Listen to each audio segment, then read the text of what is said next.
Emily Carson was crowned a prom queen favorite.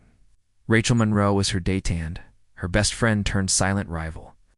By sunrise, Emily was dead in the school parking lot, still wearing her corsage. What started as a night of celebration unraveled into a web of betrayal, jealousy, and a murder no one saw coming.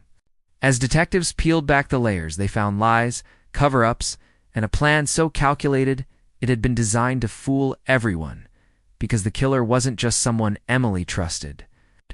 In the spring of 2003, the town of Fairview was preparing for its biggest night of the year, prom night at Northridge High School. It was a picture-perfect evening. Students dressed in gowns and tuxedos arrived in limousines. Cameras flashed, music played, and the gym was glowing with fairy lights. But by the next morning, the celebration turned into a crime scene. A 17-year-old student, Emily Carson, was found dead in the school parking lot, still in her prom dress, her corsage crushed beneath her body. The town would never be the same again. At first, police believed it was a tragic accident. Emily was found near the rear of the gym next to a service door rarely used by students. There was no blood, no weapon, but something felt wrong. Her shoes were missing and her phone was gone. Investigators reviewed security footage, but it had been turned off hours before. A janitor claimed the system had glitched earlier that day. The power outage also conveniently affected the cameras near the parking lot. Then came the first clue. A gold bracelet not belonging to Emily was found under her hand. It had a tiny engraving initials, JM. That detail lit up the rumor mill. The initials matched Jake Miller, the prom king, and Emily's ex-boyfriend. They had broken up just 2 weeks before. Friends said it was messy. But Jake claimed he was with friends all night and had nothing to do with her death. Still, suspicion grew when texts between them surfaced.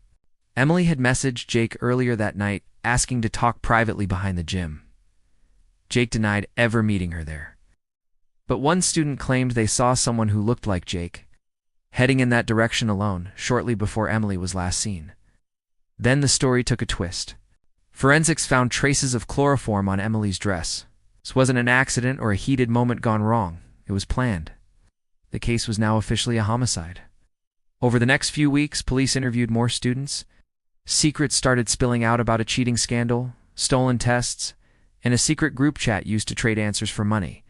Emily had recently reported it anonymously. Her closest friend later admitted Emily was scared. She thought someone was watching her.